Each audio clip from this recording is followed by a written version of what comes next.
daga jungo am min bindowo yaaki to maɗa an higo am. Emi kammi a jamu, emi lilduma hownaango e yettoore Allah gam higaaku meɗen. Mi nani belɗum naa seɗɗa nde a yiɗi goonga.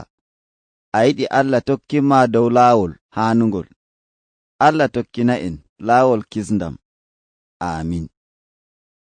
Ton gaɗa a ƴami ƴamɗe ɗuɗɗe dow ko minon tokkuɓe Yeesu Almasiihu nyumata dow diina, e no haani min jooɗoro.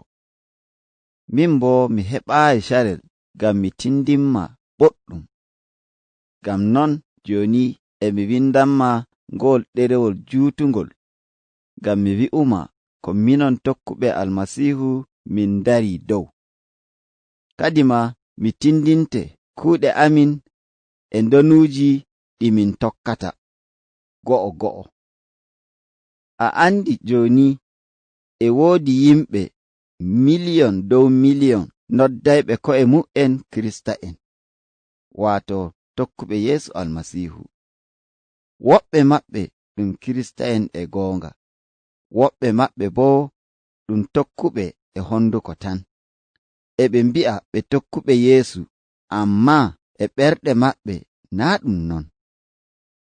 Non no tokkuɓe diinaaji feere-feere peerotiri, minon ma tokkuɓe Yeesu Almasiihu emin peerotiri. E no min jaggoranto Joomiraawo e ko min njaɓi nder ekkitinol, ɗum feerotiri seɗɗa.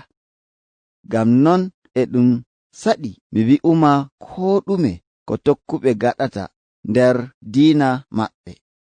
Amma fu e non emi andi ɓurɓe ɗukki njaɓi ko mbindanaymami ɗo'o ɗum goonga.